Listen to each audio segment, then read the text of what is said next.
The floor is melting slow like the thousand whispers in The residents along the West River are talking again tonight about what they call the phantom train. Witnesses in Jamaica and Townsend say they saw the outline of an old steam engine rolling across the trestle. Reports of a ghostly woman at Weatherhead Hollow Bridge have some Vermonters looking over their shoulders tonight. WCAD's Atlanta Price is live in Guilford with the story. Nothing's what it seems in this fever dream. The clock's spin back. Welcome, everybody, to another episode of Horror Nights. We're here with a very special guest, Mark Cerulli. Welcome to the show. Hey, thanks for having me. You know, your name came across, well, your name was recommended to me from another person, but we all kind of now are in a circle, and that was Sean Hates, and he was Yeah. originally going to come on today as well, and something came up, but he was like, you know what, Mark still wants to do it, and I'm like, well, I'm not going to say no. Why am I going to say no to Mark? And you know, you shot me some info about you. I browsed through it. I like to kind of be surprised, though. I'll be honest, when I bring my guests on and not know too much about them and let them tell me. But I have to say, quite impressive writing work. A lot of nice things done, and you know, very cool. Thank you so much. Let me get you. Let me get into it. Have you always been kind of wanting to be a writer in horror, or a writer in general for like television, or a writer? Yeah, absolutely. Yeah, I mean, I just sucked at math and science, so all those professions were out the window, and I loved writing, and my dad was a writer, so that's how I got into it. No, and I think, you know, that's the start of anything. People don't, you know, without writing, you're not going to have a movie, you know, most likely. I mean, yeah, you can kind of freeball something, but you need a basic story, and that story is usually written out somewhere. And same thing with television. It's all written down. You know, people don't just go out there and free it. Right. If they did, it would be a totally different what we're seeing. You know, to get a nice polished look, a lot of it is written. And, you know, the lines are written and things are written in a certain way. And I think it's almost, it's a skill. It's definitely a skill to be able to write for television or write for cinema, because you're not writing a regular story. You're writing this, you know, something that's supposed to be both audio, but it's also very visual. And you need it to be both visual. You know, the book, Right. yes, you can write the scene, but you can write the scene in a chapter. And script, you need to write it in a couple of words and make it boom. Yeah, no, script writing, you've got to describe a scene and the characters in the fewest amount of words possible so people will read it. You know, nothing turns readers off more than big blocks of text. And that's the thing. Where a novel or a book, you can kind of get away with a little bit more. People are into it, and if it catches their interest, they'll continue reading it. Video, I mean, I could just see if video was like a book, some scenes would just go on forever, and you'd just be like bored. Right. Again, Yeah. even when you're yeah. shooting it, you want these shots to be kind of quicker or right to the point. Yes. Very little excess fat. Yeah. So what No, age you're did right. you get into it? What age did you just said, you know, I'm just going to Oh, jump in and man, start doing this for work? Well, I in college I wrote for the school newspaper, and then my first job out of school was I was a freelance writer at MTV for a while, and then I went to work at HBO, and I got into writing and producing promos and behind the scenes stuff, things like that. And the whole time I was writing, you know, spec scripts, and my first few were pretty awful. But, you know, I just kept at it. And eventually I got an action script optioned by HBO. They didn't make it, but, you know, that told me I was kind of on the right track. And is that what it really comes down to? Just kind of, I mean, obviously not everything somebody writes, or any writer, it's going to be something that even made or special or whatever. But is that kind of the thing? Just, you know, if you're on the right direction, keep going in that direction, keep pushing it, keep trying, keep doing it. Is that kind of the mentality? Yeah, I mean, you always have to learn, and I'm always reading and stuff, but it's just keep going, and I mean, writing, acting, all you hear is the word no, and you just have to shrug it off and keep going. You know. Well, how do you know you write something good? Like, we live in a world where Uh, people are negative just to be negative. People will down something just to down it. So yeah. how do you know you actually write something good? Well, that's true. I don't know. That's a great question because when I write something, then there's a big process of rewriting. You put it aside, then you go back into it and make tweaks and everything. But when I'm done, I think, hey, this is great. And then you hit the brick wall. But you have to have faith in yourself. That's the main thing, you know? And let me ask you, I mean, there's got to be a difference in being like a self-published author or somebody writing, for Mm, their own films compared to somebody writing now for a corporation or writing for HBO or writing for television because, they expect a lot more out of you than you might expect from yourself. right, right. Yeah. Yeah. I mean, when I was writing, producing promos, I mean, they were, if they didn't like something, they would let you know right away. And plus the size of the audience, you're Yeah. writing for like the indie market. Maybe you got a couple, a million, let's just say, well, let's throw numbers. I don't know, 100,000 Mm, people are interested in the film. yeah. You're writing it for them, compared to television, which is like millions of people. You're like, okay, well now I gotta like broaden the horizons here and Yeah. really try to get everybody involved that wants to watch this, rather than the niche market of certain films or certain other things. But you want to please people, right? I mean, because it's inevitable. You go online and you see what people say about past things you've done, and uh, like this film, we're trying to make it the absolute best that we can. We bring to it what we like in movies. We like a lot of things happening and blood and guts and good characters, and that's what we're trying to put out there.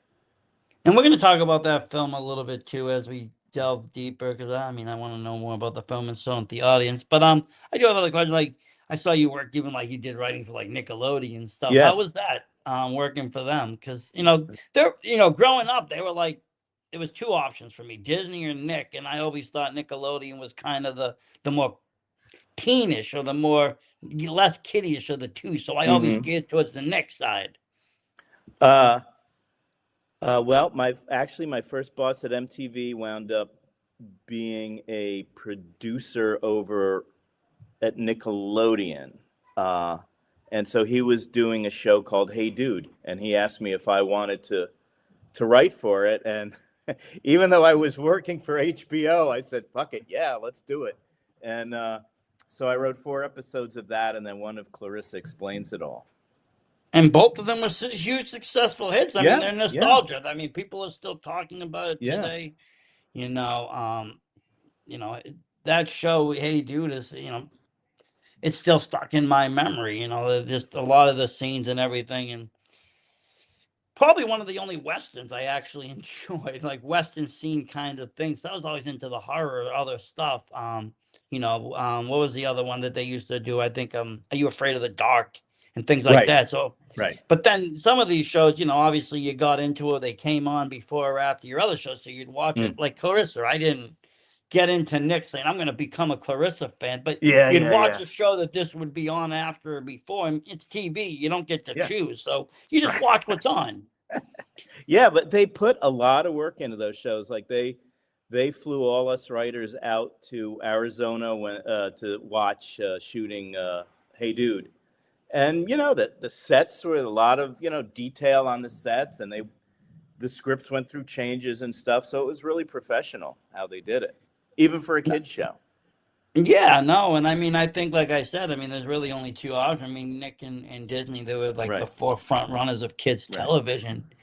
And you came home from school and you turned on one or the other. Nowadays, it's like YouTube runs it all. YouTube owns it. But there was a time when these shows were especially for kids, there was something that they it was their kind of sitcom or their soap opera that they would watch. Hmm. And a lot of us grew up, especially us '80s and '90s kids. We grew up with this stuff, so it impacted us in a positive way.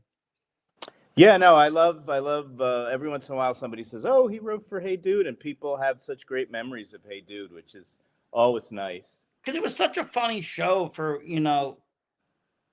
its time, but it was a fun show. It was Hmm. silly. It was, Yeah, it and was I think goofy. that's what Nickelodeon was able to do, be silly. I remember being young and turning on to shows like you can't do that on television. Hmm. It was a Canadian show, Right. but Nickelodeon would air it and broadcast it. And it was just, oh my, this is wonderful. This is Mm. not your typical stuff. And I got into kind of watching that, these Nick shows and obviously Nick at Night and everything. You would just kind of linger. Right. And that's a big part of my childhood, so I'll always be kind of stuck on that nostalgia. Mm. Yeah, I remember we met the cast, and I remember Christine Taylor really impressed me. I mean, what a lovely young. I mean, God, she was probably 15 at the time, and then she wound up marrying Ben Stiller and still doing movies and things. It's great though to kind of see that because I mean, again, you're a part of probably some of these people's careers Hmm. and Hmm. they went on to do bigger things like Yeah, Clarissa. yeah, I yeah, mean, she went on and became pretty much an icon from that show, yeah. and it's it's a piece in cinema. I would say cinematic or television history that got made in those shows because they still talked about today. They still hold up today. Yeah, yeah, yeah. I mean, look at the Universal classic monster movies. They're what, 80 years old, 90 years old, and I still watch them. I love them. Yeah. I mean, I think if a movie's done right, it can be a timeless piece because Yes. you don't have to put it into today's world. You're just watching it, and you're watching it for the what it is. Right, right. Yeah, the Other things entertainment are very value. time specific, and people make movies for time specific, which is okay. I get that, but sometimes it just rides the wave of the time or Hmm. what was trending, and then once that stops trending, it's like, well, nobody really cares about this anymore. Um, but yeah,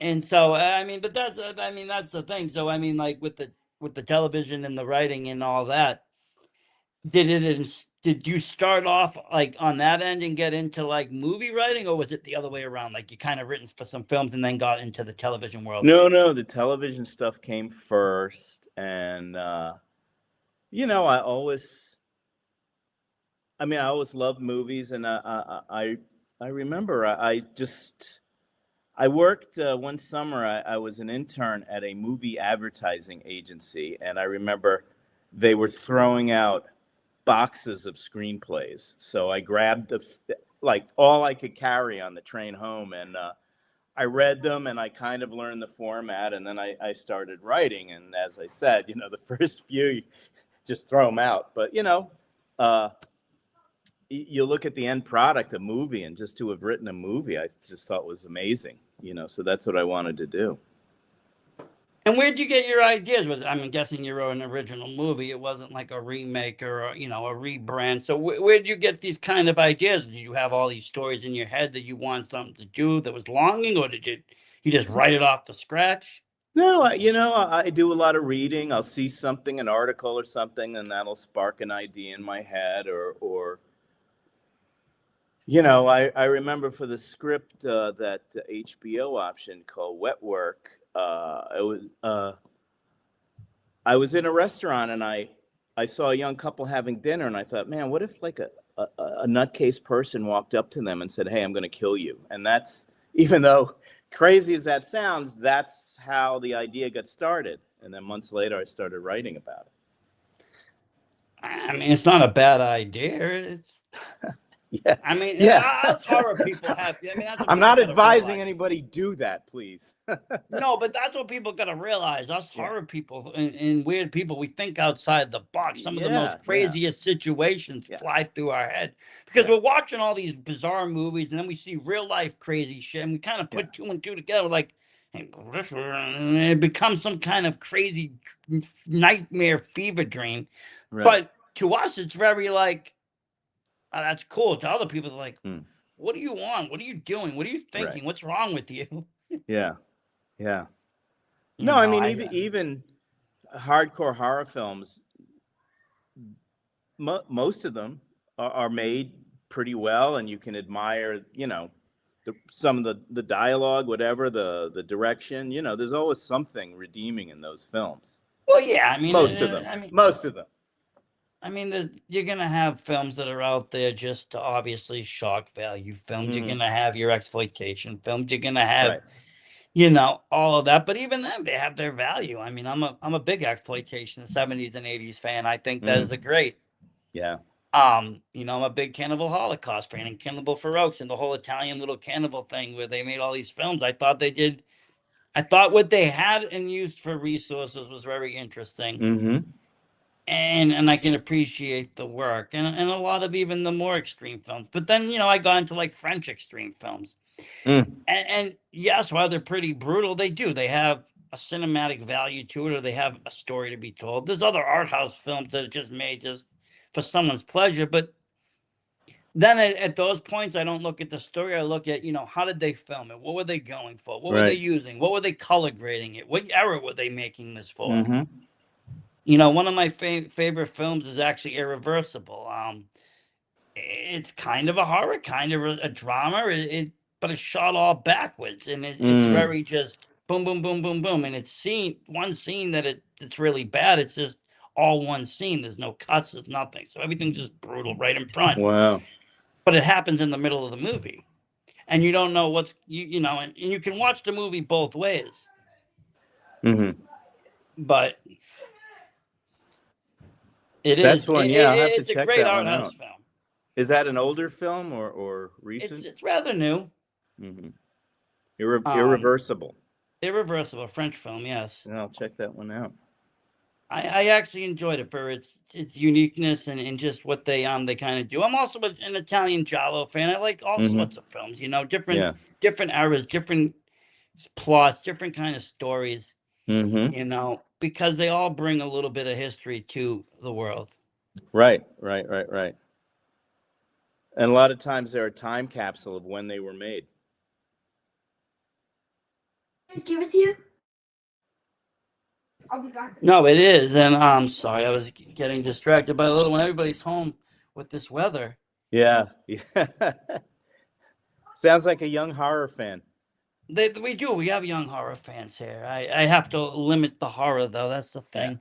Yeah. I limit it at this. I limit it at the sexuality because I figure like this. Okay, the blood and gore can be easily explained. It's called FX. Practical FX. Look, we do this during Halloween.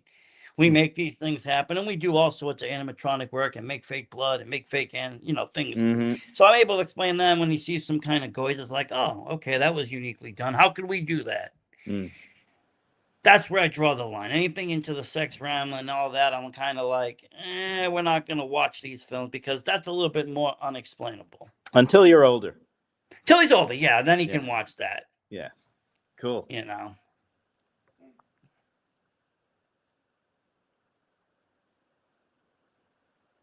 I want to watch you. But yeah, that's the thing. But I mean, I remember being a kid, and what got me, I mean, they don't have it today, but you walked into a video store and you had these amazing covers. Yeah. And these covers would sell you, and you'd take home these films, and they could be good films, they could be bad, they could be, slashes, whatever. But the cover would always sell you, and I think that's what did it for me. I used to remember like going in and seeing movies like was it like Paint Me Blood Red and other exploitation, but just loving the covers, taking them home. I might have watched half the film with like, this is whatever, because I was young. But the covers would always sell. I think that's kind of like a lost art today, is the cover art or getting the presentation out of that. But it's not working. What do you mean?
Oh, always something with the video games nowadays. Uh,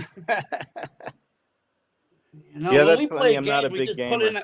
we would just put in a cartridge. Hmm. Now you gotta buy something. You gotta buy something to play the thing you bought. You gotta buy that to play the thing you bought to buy, and then once you get the game, you gotta buy more stuff. It's like, come on. Ugh. Simpler times. I'm a simple person. Bring me back to the 80s and 90s. Oh yeah, good times, man. Good times.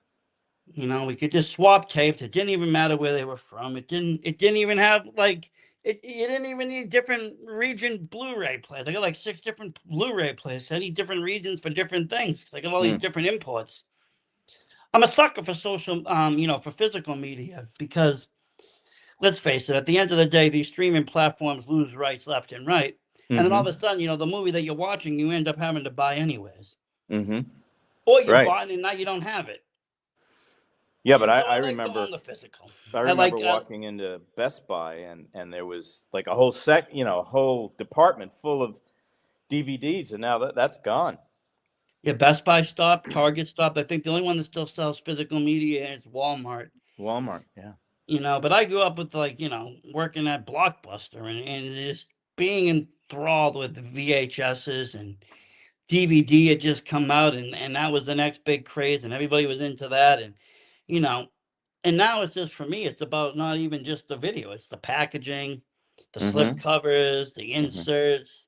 Sometimes they come with lobby cards, the extras, the Mm. different versions of the films. Sometimes you get different cuts. Like I bought a Texas Chainsaw documentary, and it came with like 8 different versions of the film, different grades, different cuts, Mm. 16 millimeter, 8 millimeter, shot Wow. different, and so I love that kind of stuff.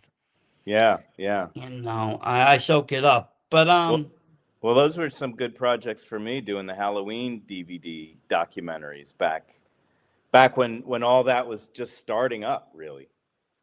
well, that's what I was gonna say. You had your film and getting to do that too. And how was that doing the documentary? And how's doing a documentary? I guess my question is different from doing a feature or a short film or something else. Like, how do you Mm. have to write that differently? Well, on the documentaries, I kind of let the interviews tell the story. So, you do the interviews, then you screen everything and you pull out the bites you want, and then you figure out where they're all going to go, and that tells its own story. For a feature, it's your story, so you're telling it. You're writing how everything goes, So and I mean, so basically, you don't know how the interviews are gonna go or what's really gonna be said or so forth. right, you try to guide it a certain way, and every once in a while I'll ask the person, hey, could you say, what they were saying, but just in a different way, because I know it'll make the editing a lot easier. I'm not, I Yeah. would never put words in somebody's mouth, but No, but like the news, you can kind of like cut it you can certain you can ways so tweak it a things, little. yeah, look certain ways. And I mean, Yeah, that's all videos are anyway, cinematic magic. You can yeah. take some of the worst footage and make it look great by just editing or hiding or cutting or Hmm. keeping things even in frame. I mean, like I was talking to another guy, the other day, I was saying, it really doesn't matter what's going on outside of the frame. It could be Hmm. total chaos, bullshit, strings, wires, fucking held up by duct tape. But if Right, it isn't in that little square, then it doesn't right. matter. You're right. It's You're right. you Yeah. know, um, and it's all about just making it work for that. And then, and learning, older tricks. Like we were talking about, how George Lucas did a lot of the work, just working on micros and doing things on budget just because Hmm. you didn't have it, but you had to make things work. And I think that's where it was intriguing to me about just independent people in general. They get the job done with some of the littlest funding. Right. Right. Yeah. Yeah. I mean, it's having worked on Area 5150 with Sean, it's just amazing the amount of creativity it takes to make things look a certain way. Now, when you Uh, did the Halloween documentary, would you have to go back and interview original cast and crew and such? yeah, we interviewed John Carpenter, Mustafa Akkad. Oh, that must have been good. Oh, he was a Unfortunately, wonderful man. He we really lost was. him way too early, Yes, unfortunately, I it was a think. tragedy. Yeah. Uh, you know, and other people, the cinematographer Dean Kundi, and people like that, and the one we really needed was Jamie Lee Curtis, who of course she was and is a major star, and it was, you know, they didn't care about some indie producer wanting to do it, but then I interviewed Deborah Hill, and she said, "Oh, who else are you talking to?" And I'm like, "Oh, I'd really like to talk to Jamie Lee Curtis," but her people said no. Boom, she picks up her cell phone, calls Jamie Lee Curtis, and that night I was interviewing her. It's unbelievable. That's woman power right there, Yeah, okay? yes. Thank you, Deborah. You know, but that's pretty awesome though, because yeah, she is a star, and it's like there's always these people in these horror movies that are like major stars that are hard to get later on. Hmm. Like look at Scream, the movie Scream. You can get almost anybody to sign a poster, except Hmm. one person's very, very hard. And that's the beginning scene of Drew Barrymore. Good Oh, luck. Good luck. oh, yeah, Because she's way too big for a horror convention. You're right. not gonna find her doing any of that. And Yeah, it's that like, has to be if you happen to see her in a restaurant and you have your poster with you, and maybe she'll sign it. Who knows? I'm not one of those fans. Yeah, no, me I neither. Me stick to the neither. con. I do know people. I guess if I lived in Hollywood, if I lived out your way, I'd probably carry more stuff. But the likelihood of me running into any celebrities in Boston, very Yeah, unlikely, unless they're yeah, shooting out here. yeah. Yeah. But I did hear stories. You know, people just going. I've actually heard people like going out in Hollywood and people thinking they're actors and getting them this, like pulling out stuff and having them sign it, Mm. thinking they're the actual actor. Oh, that's cool, right? And then it's not. Yeah, oh, no, it's not. They're Ouch. just regular Joes, whoever. And they're like, yeah, I Yeah, signed 5 of them. yeah. I'm just like, oh, that's nice of you. That's funny. um, but being out in the West Coast, I'm guessing that's where this movie was shot. Yes, out in the desert, Morongo Valley.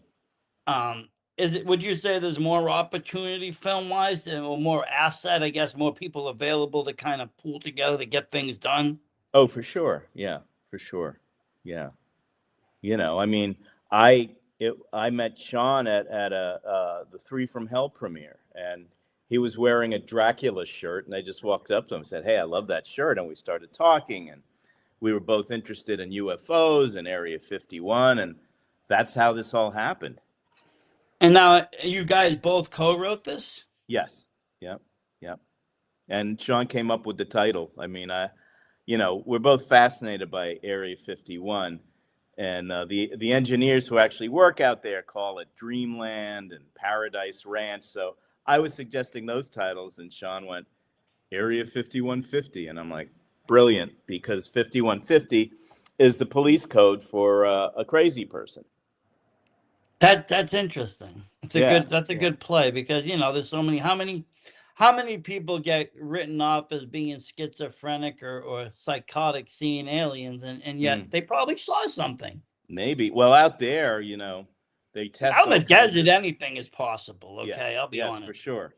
And then before we started shooting, we actually went to Rachel, Nevada, which is the town next to Area 51, and we went to the border of the base. So when the movie's done, you'll see all kinds of shots of the gates and the fencing and the warning signs. No, I think that's awesome. Who doesn't like a good Area 51 story or Mm. similar to it? I remember, what is it, back in 2020, everybody was going to storm it. I remember it like hit Yes. the internet. Everybody was going to run down and we were just going to bust open the gates and see what's going on inside. Yeah, no way. I mean, the whole time we were there, there was a white unmarked pickup truck with s- smoked out windows just on a ridge watching us, you know. Really? Yeah, yeah, they have 24/7 365 security. And did you need to get permits to film out there? No, well, no, we just, no. I mean, getting to the base, I believe that's Public Bureau of Land Management land. It's just, once you hit a certain point, then that belongs to the military. Yeah, and they're not letting you in anyway. It's Oh, then you camera or get no you get camera. in Yeah, huge trouble. They impound your car. You don't want that. no, Yeah. and you won't be getting the cameras back either. I take it. No, no. Um, but it's still kind of cool to be able to kind of film like that using a pretty much a real location. You don't have to Hmm. do it in a studio somewhere or Right. something that looks close to or anything else. You're able just to kind of go out on the scene, get the shots. Yeah. Sean, And actually, the town of Rachel, they have a tiny, tiny inn that you can stay at, and he actually stayed out there at night, and he just said it was really weird. really like weird how like things were happening in the Well, night. like they do test aircraft and stuff, and at night sometimes you can see weird lights flashing and things, and you never know what they are. Yeah, I heard something recently about like a triangle shaped Yes, Dorito yeah, I shaped read that. Yeah. airplane going overboard and people are like all like, oh my god, the aliens have arrived. And I'm also an X-Files fan, so I love all this Mm, kind of stuff, the yeah. conspiracy stuff, the little mysteries. To think that our own government could be hiding something, it always intrigues me. Mm-hmm. Mm-hmm. That we could be having something right under our nose that we're yet searching out, the stars and cosmos for, but yet it's sitting right in a laboratory in Nevada somewhere. Could be. I forget the guy's name, but there was a guy that worked there who then went public, and he said that underneath the hills there's a separate lab where supposedly there are aliens. I And then the can't guy remember. went missing though. I don't. Yeah, I think he went underground somewhere. Yeah, I can't remember. Everybody that comes forth either goes missing or just mysteriously disappears or You're right. something happens. Miss, Confiscated. to all the government people watching, I know nothing. I saw nothing. Oh, this is just cinematic speculation. We're writing cinema here. Yes, right. Okay. I write movies and stories about serial killers, but none of them are real. It's not Yeah, real. It's cinema. yeah. But no, I think it's a great way to kind of blend, and it's honestly it's like realistic sci-fi because it's not so far fetched that Right. we're in the year 3000 and there's all this Nope. other stuff. It's like, well, this Happening is now. here. Yeah. You can Google Earth this and look at the place. Mm-hmm. Let me ask you something. Go back a little bit because I've never actually had the luxury of doing so. How is it like co-writing something? How is it like? How does that process work? Writing with another person? Well, Like you. Sean is just like he's just a machine of ideas, and so I would write.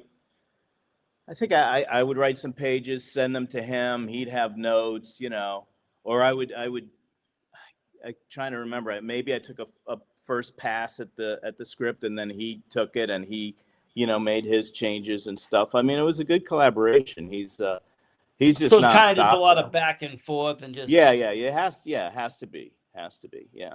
And I just always wonder if it's like, does it happen like in steps, or is it like each of you write your own story, and then you come to a happy middle ground, or No. or do you write it sitting down Well, we together? kind of agreed on the overall story first, and then I think I wrote some of it and sent it to him, and he gave his notes, and I think that's how we did it. And now, once you get this done, and you guys have Mhm. this idea, and you had a script, and you got a story. I mean, what's the next logical step? How do you begin? Did you already come into it with the budget? Did you have to go and privately source, publicly Well, source?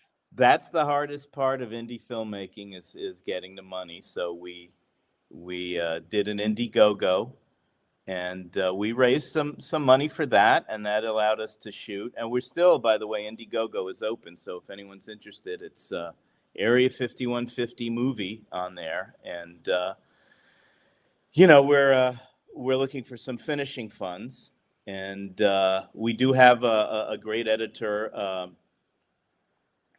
who started the cutting process. We shot 26 terabytes of footage, which Jesus. yeah, that would send me under the table, curling into a ball. Yeah, I don't. I could. My computer's starting to go slow thinking about it. Yeah, yeah. That's a lot. What were you Yeah. guys filming on? What was it? What kind of camera? Anything? We used red, and I believe we used black magic. Yeah. Okay. Yep. Yeah. I like it. I think it worked very well. Yeah, I mean, Um, out there though, we were getting dust issues, because we were really out in the desert. oh, you're in the And, desert. Yeah. yeah. You need to. It's a little bit different. And then you think, oh, the desert's warm. Well, we were shooting in March, and in a in an actual crack house. So Ooh. yeah, we have some interior scenes, and there were no windows, so it was getting to be in the 30s inside the house. Oh, So that geez. You kind guys really filmed everything on location. There was yeah, like no yeah, yeah, extra yeah. But sets made. when you see it, it really gives it a good look. It really does. It looks authentic, huh? Yeah, we busted up that house pretty good. Were you not afraid your shit would get stolen? Well, no, we didn't leave anything there overnight. We Yeah. were all at Airbnbs and stuff, and everything came out at night. But there were like local squatters who would come in, and they'd write weird stuff on the walls and hang little bones and things, and we'd find those the next morning. A little Blair Witch action going Yeah, on. yeah. At least none of you went missing while filming it. No. No, And thank I God. must ask, I believe I did see you. You got one of my favorite women actors, Felicia Rose, in the film. Oh yeah, yeah. That was mean- Sean. He got her, and she was amazing. Just she was super nice and down to earth, and but she gave a great performance. One of my proudest moments was snapping a photo of her reading the sides before we shooting, and just going, wow, she's reading our words there. Felissa Rose. Yeah. Well, yeah, I mean, if you grew up with Sleepaway Camp, she's royalty there. Yeah. And I mean, I see her all the time at these showing up. I do a lot of the horror cons, and she's always going to cons, and such a fun person just to see her, lively, full of energy. Yeah, full Must of have been energy. great working Yep. with and again, being in an indie film is one thing, but then getting a known name, it's like it must feel Right. kind of like accomplished or proud. Well, we also got Vernon Wells, who Ooh. I remember from Road Warrior. Yeah. And he was, he brings his own spin to everything, and he's got that great accent. Mark, come here, and he was telling great stories about the Road Warrior, and he was great. He plays a really interesting character in the film. Now let me ask you. So you do your Indiegogo. You already before you do that, do you already start your casting calls? Do you already start getting kind of people you want? Well, Or do you yeah, see your budget. Sean knew most of the actors that we would have in the other roles, and that's how that worked. We had Claire Brower, who is our leading lady, and Aaron Prager.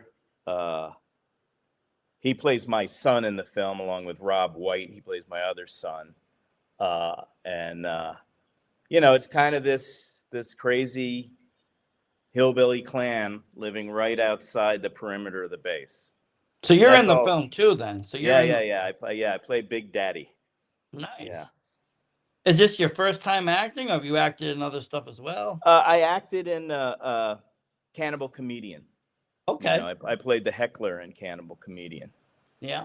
And then I had a teeny role in Stiletto, which I think is coming out. Yeah. But yeah, no, it's funny. I had wanted to be an actor, but I didn't have the nerve to really pursue it, because to be an actor, you've got to put everything up on the table and just go for it, And I kind of like collecting and buying things, so I hear you about that. I'm too Yeah. much of the opposite. I mean, if I see a small short I'll do free rolls. I take the little IMDb credit and go along my way, but I don't think I have it in me to go for a full acting career. Again, I like the cons. I like the physical media, Yeah. posters getting signed. I'm too much into that. Yeah. Too Yeah. far deep into the rabbit hole of collections and NECA figures and all these other things. Oh, it's amazing, right? How all that has exploded, right? It is, because when we were growing up as kids, we'd be frowned upon for even talking about such things. We'd be looked at as being, what do you mean you're not out playing sports? What's wrong Right, with you? right, right, right. Yeah. You know, What's and that, a now we're doll? the cool kids running around getting figures signed at Mm. 40, and I'm just like, eh. You know, it's interesting though, because you go to these cons and you see people of all age, don't matter. You people in their 70s getting 8x10 signed. Yeah, yeah, You know, young kids getting their stuff signed. Everybody's into these films for one way or another. Or remember yeah. these actresses and actors from one film or another. Yeah. No, I went last year to meet Malcolm McDowell, you Oh, know. that's awesome. Oh my God, yeah. And he doesn't do a lot of them, so I'm like, I don't No, care, I'm going. And he was I very would make nice. him. I had him See now, sign. I have a poster to Clockwork Orange, yeah, I was and gonna say I don't know if I would have him sign that or the Star Trek Generations oh, poster that's I have. true. Yeah, yeah, yeah. No, I went for Clockwork. Oh yeah, you got to go for Clockwork if you got just one. That's classic movie. You can't Yeah. beat that. And he was honestly, he was that his role in that is iconic. And I Oh watched yeah. that later in life. That was one of like the later films I watched. I had seen him in tons of other movies as an Hmm. older adult, and going back and just watching him as a younger, it was just honestly just really kind of intriguing how good he really was. Oh yeah. Even That put then. him on the map. That made his career. That one performance. Yeah, it was just I think mind bending, and Kubrick did a great job, Hmm. directing that as well. But Yeah. his just performance solely just was impressive. Very. Yeah. And he's had a great career. Oh yeah. But I asked him to sign it to Mark Viddy well, little brother, and he didn't even bat an eye. He just did it.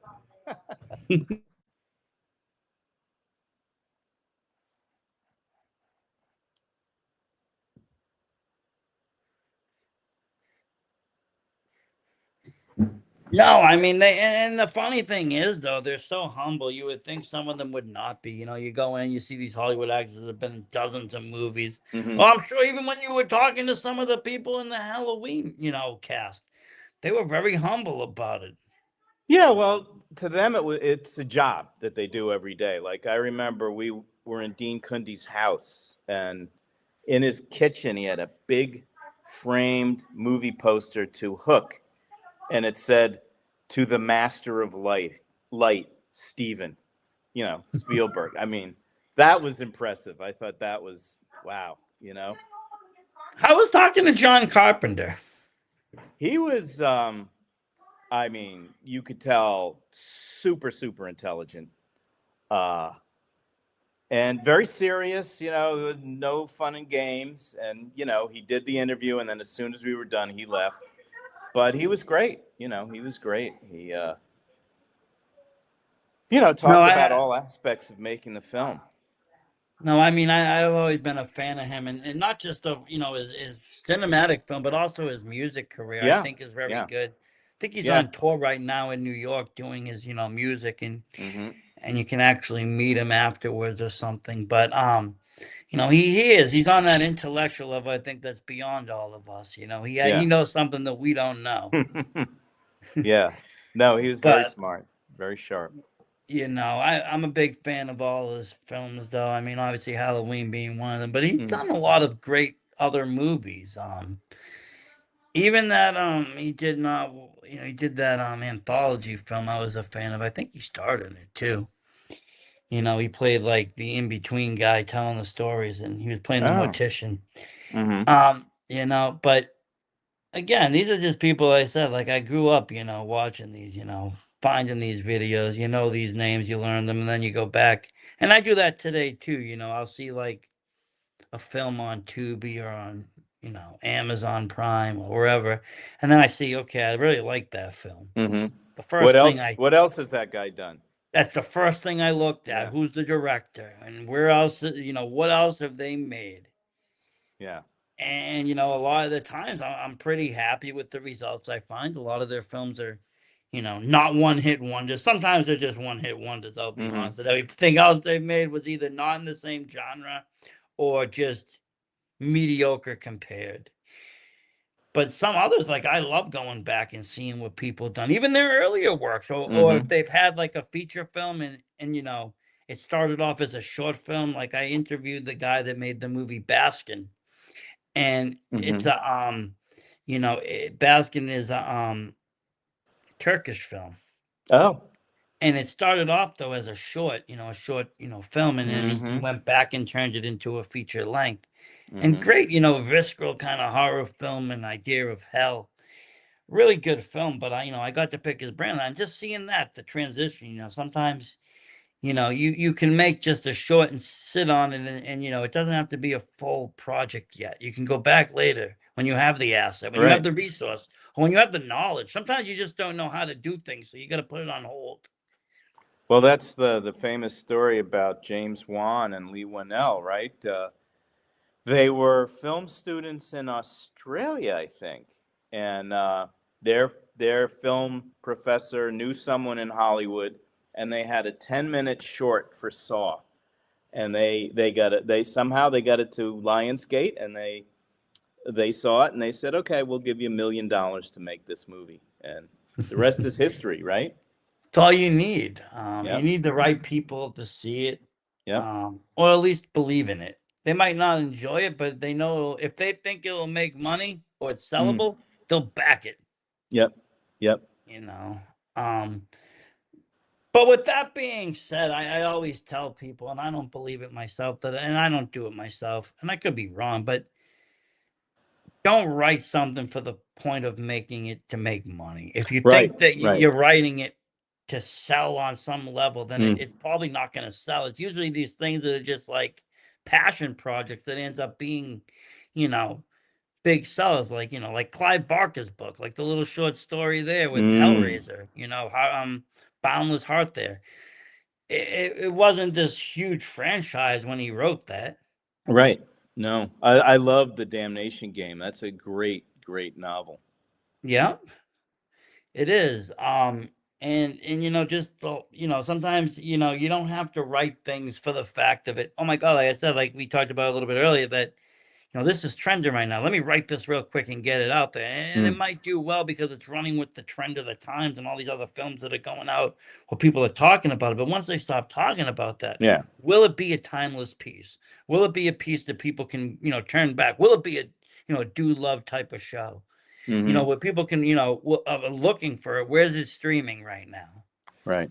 Or is it just lost in the shuffle with the millions of other films that get thrown to these, streaming devices now? Yeah. Yeah. Yeah. You It's hard to know, make something stand out.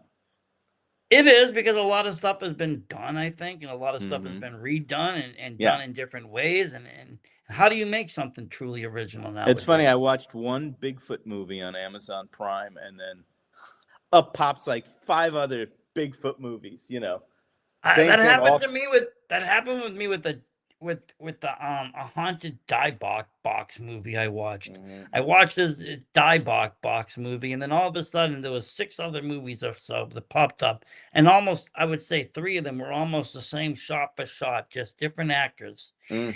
And I was just like, okay, everybody's just making the same film here. Yeah. They're all pulling out their same equipment. They're all Right. looking at the box the same. They're all opening it. The spirit's leaving. Like it's all the same. Hmm. But they Yeah. all have different names and they all have different actors and maybe a different soundtrack in a Right. different Right. house. So it's a different movie, right? It's Yeah. like, but I mean, I think that is probably today's biggest challenge. How do I write something original that hasn't been done before that people aren't going to compare to Hmm. another film or to another, story or to another novel, to another anything? Right. Right. Yeah. No, there's a lot of stuff out there. You just have to have an idea and believe in it and just push it forward. I mean, how did you guys get your film to stand out? There's been a lot of Area 51. There's been a lot of alien films. How do you make it different, or how do you put your own spin to it to make it so it's Mm. something that people want to see? Mm. That's true. Well, I mean, again, original story and original characters, and we have stuff in there that I haven't really seen done. You'll see. um, But yeah, at the end of the day, you have to just trust your instincts and trust the director, and just keep going. No, and I believe that. I believe sometimes that, you do. You got to have a little trust. I think that's a lot of part of being in, any kind of production. You got to Hmm. trust the people in charge. Right? Yeah. Um, first of all, it's their I mean, project. The Sean has a second of all, vision. It's like when I'm done writing, I kind of try to just, empty my brain of that kind of stuff. But Sean, when he's shooting, he has a vision. I mean, he came up with this amazing sequence of a woman who escaped Area 51 in a hospital gown, running on a highway, and shot it at 6 a.m. or 7 a.m. and on a Sunday, and it just looks amazing. But that came out of his head. and I think that's the thing. A lot of us, when if it's our project or it's our passion, we have these kinds of visions that come and pop into our head. Mm-hmm. Um, I have stories I haven't finished, but like I have like at least maybe like 2 or 3 scenes that I could say, hey, this would what I would revolve the story around. Everything else would be filler. And Mm-hmm. these scenes would be revolving always pop in my head, and they're standout scenes. Um, my problem is, trying to figure out how to logistically do things, or, work with the budget to physically make it look decent without using Mm-hmm. VFX. I enjoy VFX for certain things, sci-fi movies, certain action films, but when I do like a horror film, I try to not use the VFX so much. Fake blood looks terrible on a horror movie, in my Mm-hmm. opinion. But if you're watching an alien get shot, it's okay to see fake green blood. Right. It doesn't really bother you. I'm growing up in Star Trek. Star Trek didn't have the best of, FX, Right. but it was just enough. Yeah. But, And back then, people weren't as demanding. no, people weren't demanding or critical of what they were watching. They're Right. watching for the storyline, the plot, and the characters. I think, and that's what, I think you nailed it on the bat of what makes a story stand out and what people remember is, well, who are the characters in that film? Mm-hmm. Who was the good guy? Who was the bad guy? Who were the aliens like? What did they look like? How did they act? Were they different than every other alien movie we've Yes. seen? Yeah. You know, but also, like you mentioned, the vision. I think that's the director's biggest kind of Right. obstacle, though, is to get everybody on the team to see the same vision, or to at least Mm-hmm. believe in that vision. Right. Because Right. you need them to have some sort of loyalty towards that vision to get it done. Without people just, having their own ideas and going off script. Can't have that. Mm-mm. Right. Right. You are.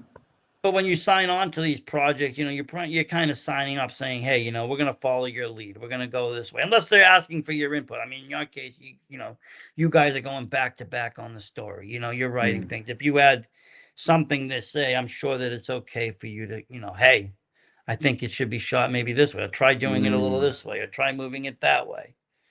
Mm. You know. But so let me ask you, this movie, when's it scheduled to be released? We're hoping by the end of the year. By the end of the And year. that's going streaming, physical, everything? Well, you know, uh, if it turns out as good as Sean and I think it will, we want to try for a limited theatrical, but then definitely physical media, and definitely it'll be on streaming for sure. Hey, theatrical is nothing wrong with that. I love movie No, premieres. if you can hook that up, that would be great. You know, I mean, we shot Yeah. on some great sets that would look amazing on a big screen. I actually down here, I actually saw a director, because you can rent out a movie theater for a birthday party. Mm-hmm. So they decided to rent it out for like three movies worth of time and re-shown their screening of their film 3 times Mm-hmm.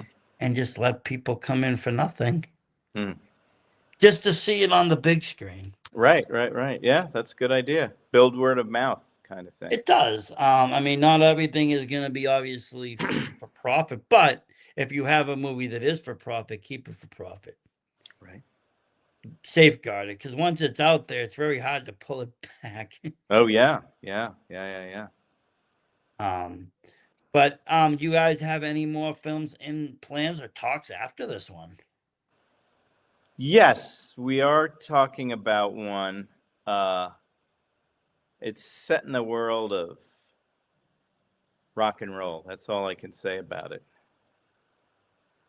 But Sean's Okay. always cooking up things. He just shot a short called Grimm, which has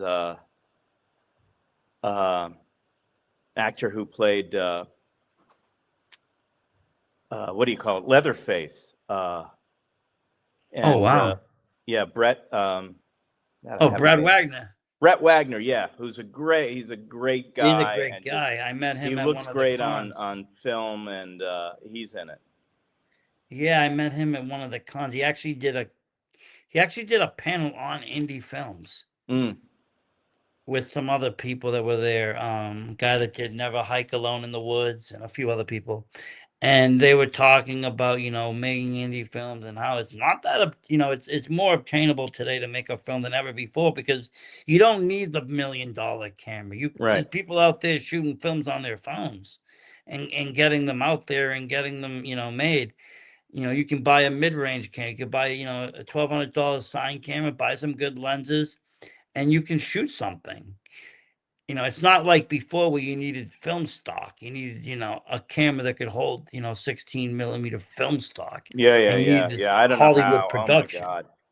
And then the editing on that. I mean, real physical cutting of film. Yeah, it's just crazy to even think about because we live in such a digital age. Yeah. But at some point, everything people were going through hours and hours of rails and cutting little snippets. No, thank you. No, you wouldn't want to go back.